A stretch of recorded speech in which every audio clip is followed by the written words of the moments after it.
Yo, what's good YouTube? It's your boy Boss Almighty. I'm about to finally reveal what my interior force and how you make it, you feel me?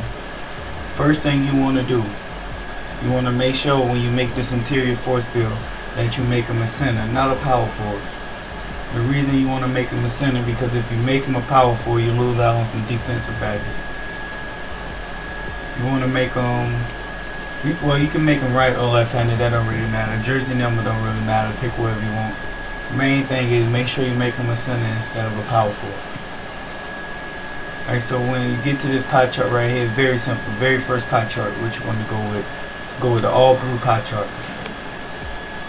When it comes to this one right here, I guess it's kind of really up to you. You could go with the speed one. You can go with where we at? Over here. No, vertical. You can go You really can pick whatever you want on this one. With this, it don't really matter which one you pick. You want to know the truth. But the way I made mine, what I suggest you do is I went with the strength and vertical. I didn't really worry about the speed that much. So let's go up to strength and vertical. This right here is this is what I made mine with the strength and vertical pie chart. When it comes to this right here, you just want to go ahead and max everything out. You want to max everything out on the blue. Everything out. Go ahead and put everything out. Alright. With this right here, you don't want to touch nothing and shoot. Next thing you want to do, you want to come down here to defense. You want to put all this right here. Alright, you want to put the interior defense up. Alright, make sure now you want to upgrade the post move. And then you want to upgrade this right here. You want to go with I went with 16. Alright, right here.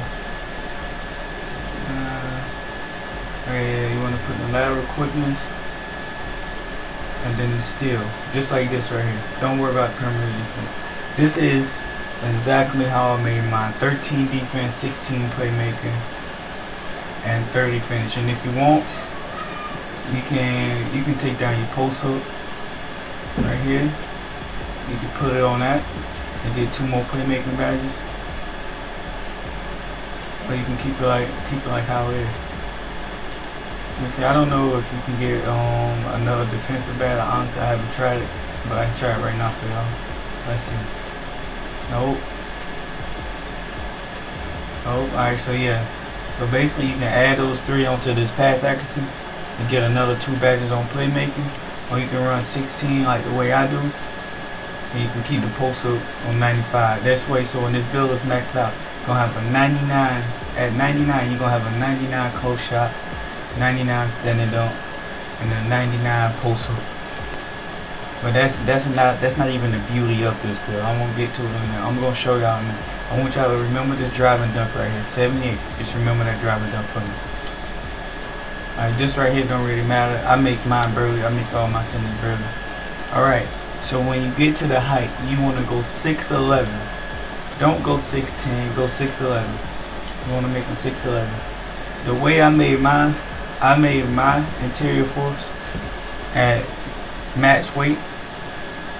So when you get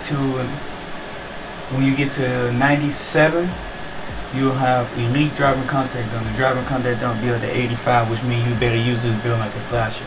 So I made mine with max weight, but the way I suggest that most people make theirs is right here. Go 241, so you start off with that 85 driving dunk and you won't have to grind for it. You don't have to maintain a certain overall to keep that driving dunk. So then this right here, I honestly think this right here is the better way to make it. You still can, I'm gonna just go ahead and make it this way. But I made mine with the max weight. But this right here is the better way to make it. Because you start off with the elite driving contact at 241. And you get +1 for lateral quickness. With the wingspan, it's not a shooter, so of course you want to go max wingspan. You want to max out that wingspan, bring that block up to 81. This right here, it's a pure post scorer. You ain't gonna be a post scorer if you don't got post score and takeover. There we go. Check it out. The interior force build. This right here is the build that I use for any comp game. This is the build that I drop off many comp players with. They can say whatever they want to say. This build right here is basically if you a center and you a center that you don't want to be a center that's just setting screens or whatever. This center build right here is a center that can score, bro. This is a scoring center. If you just plan on setting screens, you do not need this build right here. But if you a center that actually want to drop buckets and help your guard out with points, besides just being, you know, a screen slayer, bro, and this is what you want to make right here. I'm gonna show you how I was running with the badges before I hit legend. Let me show y'all what I was doing before I hit legend. Come on. Of course, you know, just go ahead and max that thing out at 99. So what I did before I hit legend, I ran with back down Hall of Fame, drop step Hall of Fame, consistent finisher Hall of Fame, relentless finisher Hall of Fame, and contact finisher Hall of Fame. Where we at? Oh, slippery finisher Hall of Fame. I had slippery finisher Hall of Fame, and also what I was doing, because these right here was the main badges I need basically. Believe it or not, I didn't even use fancy footwork at all when I was grinding with this build for the longest. Never was using it. Worked just fine. But now that, you know, I started using it, I recommend putting fancy footwork Hall of Fame and then go acrobat silver. This is the way that I recommend you use this build right here. You don't need Lob City finishing. Most people probably looking like, why don't I have Lob City finishing? But you do not need it. You have an 85 driving dunk. If it be a good lob pass, you're going to catch it anyway. So you don't need it. You don't need a Lob City finish. You got like you gonna have like a 99 standing dunk and like a 90, 85 driving dunk. You don't need it. It would be fine just like this. So that is how I ran with my finishing badges. The shooting badge, what I used was sometimes I will use either Hot Zone Hunter or I will use slippery off ball. I recommend slippery off ball since this player is not a shooter. It just help you fight through screens. Whenever you set a screen, do pick and roll, that slippery off ball will help you get free. These playmaking badges, where I was using gold unpluckable, gold quick first step, gold post spin, gold dream shake, gold dream shake. You know, I guess if you play rec, you can go break starter, but I didn't use it.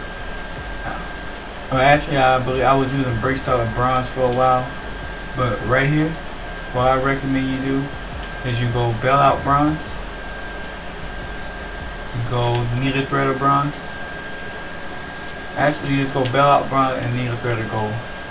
Unless you helping someone, you know, I guess you can put on Lost City Passer, but you don't really need Lost City Passer at all. So I recommend you either go gold needle threader, or either you go bronze break starter, bronze bailout, and then silver needle threader. Bailout works fine with this build because you have high passing anyway, so bronze will get the job done. You don't really need to go no higher than bronze, but if you want to, you can. It don't really matter. Got a lot of playmaking badges anyway. Alright, so defensive badges. This is how I use this build, right? I was going with rebound chaser gold, intimidator gold, I believe rim protector bronze, I was using interceptor bronze, we had pogo stick gold, and where we at, and chase down and kind of this right here is how I was using it when before I hit legend. I was doing just fine with these right here. This worked perfect for me. I'm gonna tell you why. Most of these centers you come up against, they gonna be shooting centers anyway. They gonna be a lot of shooters, and most centers don't even know how to play in the post. They just go down and hit squares. So the goal intimidator with the pogo stick get the job done, then you grab the board. That's how I figured it was. But if you want, I guess you can. If you feel like you don't need it, you can get rid of chase down and cunts, and then you can go rim protected, but bronze rim protected just fine and unlock the animations. The build is a big body, so you're gonna get a lot of stop inside anyway. But this right here is how I was using it. I feel like this is the best way to run it, and you'll do just fine with this. The reason you want clamps is so when people come through pro hockey, sometimes you can, if you hit L2 square, you can get the stop before they actually get to the rim to finish it. And here you have it. You got 30 finishing badges, 1 shooting badge, 16 playmaking badges, and 13 defensive badges. You know, this is just the way I was using it. You can put these badges however you want, but this build right here is unstoppable. This is like one of the best builds I ever made on this game. This is my most comp player build that I believe I have. I can drop anybody off with this build. I don't care who the person is. This build right here will get the job done. It throws them off because they expect the centers to set screens. But really, you don't set a screen at all. You never have to set a screen. You can ISO the centers with this build, and you do just fine. But there we go. This right here is my interior force. The one that I be using to drop off all these comp players. And it's your boy, Barso Mike. Like and subscribe. Show your boy some love.